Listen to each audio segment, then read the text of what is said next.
بسم اللہ الرحمن الرحیم۔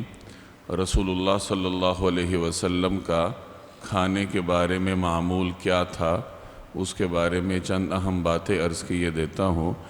نبی کریم صلی اللہ علیہ وسلم جب کھانے کے لیے تشریف فرما ہوتے تو عاجزی کے ساتھ بیٹھا کرتے تھے۔ آپ صلی اللہ علیہ وسلم سے کھانے کے لیے دو طریقوں سے بیٹھنا ثابت ہے۔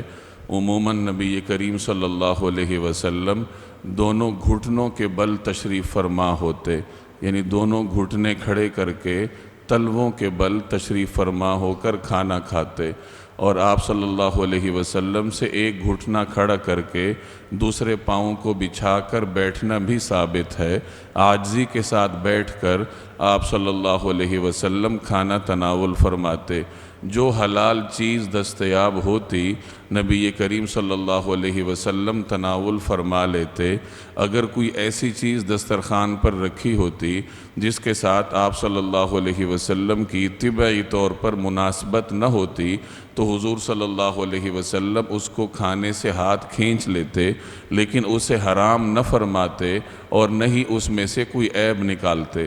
جیسے ایک مرتبہ آپ صلی اللہ علیہ وسلم کے دسترخوان پر گوہ رکھی ہوئی تھی، آپ صلی اللہ علیہ وسلم کو طبعی طور پر اس کے ساتھ مناسبت نہ تھی، تو رسول اللہ صلی اللہ علیہ وسلم نے اسے تناول تو نہیں فرمایا، لیکن دوسرے لوگوں کو بھی کھانے سے نہیں روکا۔ بسم اللہ پڑھ کر حضور صلی اللہ علیہ وسلم کھانا شروع فرماتے اور اللہ جل جلالہ کی حمد کے ساتھ کھانے کا اختتام فرماتے۔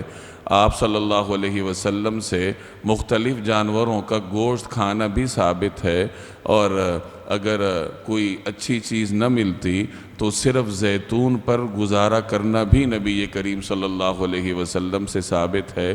اسی طریقے سے بعض اوقات صرف سرکہ بھی آپ نے کھانے میں تناول فرمایا، اور صرف کھجوریں کھا کر بھی جناب رسول اللہ صلی اللہ علیہ وسلم نے گزارا فرمایا، اور اکثر اوقات نبی کریم صلی اللہ علیہ وسلم نے فاقہ بھی فرمایا ہے، یعنی اچھی چیز مل گئی تو تناول فرما لی، اور کھانے کے لیے کوئی اچھی چیز نہیں ہے تو جو دستیاب ہے یا جو نہیں ہے تو فاقہ بھی فرما لیا کرتے۔ اور ایک اور اہم بات نبی کریم صلی اللہ علیہ وسلم کے معمول میں یہ تھی کہ آپ صلی اللہ علیہ وسلم کھانے کا انتہائی اکرام فرماتے تھے، اور کھانے کا کوئی جز ضائع کرنے سے گریز فرمایا کرتے تھے۔ چنانچہ کھانا کھانے کے بعد آپ صلی اللہ علیہ وسلم اپنی انگلیاں مبارک چاٹ لیتے تاکہ کھانے کے جو اجزاء انگلیوں پر لگے ہوئے ہیں وہ ضائع ہونے سے بچ جائیں۔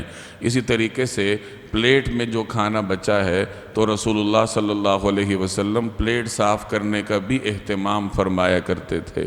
کھانے کے بارے میں آپ صلی اللہ علیہ وسلم کی ان معمولات سے ہمیں یہ درس ملتا ہے کہ کھانے کو اپنی ترجیحات کا حصہ نہ بنایا جائے، ترجیحات میں عبادات کو رکھا جائے، اور اللہ تعالیٰ کھانے کے لیے جو نعمت دے صبر اور شکر کے ساتھ اس کو کھا لیا جائے۔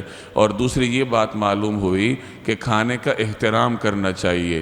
نبی کریم صلی اللہ علیہ وسلم زمین پر گرا ہوا لقمہ بھی اٹھا کر اس کو جھاڑ کر تناول فرما لیتے۔ اس سے ہمیں یہ سبق ملتا ہے کہ کھانے کے کسی جز کو ضائع کرنے سے گریز کرنا چاہیے۔ یہ جو ہمارے ہاں ایک عام رواج ہے کہ لوگ مشروبات پیتے وقت آخر میں چند گھونٹ چھوڑ دیا کرتے ہیں اور اس کو تہذیب سمجھتے ہیں، اس سے گریز کرنا چاہیے۔ یاد رکھیے کھانا ضائع کرنے سے انسان کا رزق کم ہوتا ہے، اور کھانے کا جتنا احترام کیا جائے اور اسے ضائع کرنے سے گریز کیا جائے تو اللہ تعالیٰ انسان کے رزق میں برکت ڈالتا ہے۔ اللہ تبارک و تعالیٰ عمل کرنے کی توفیق عطا فرمائے۔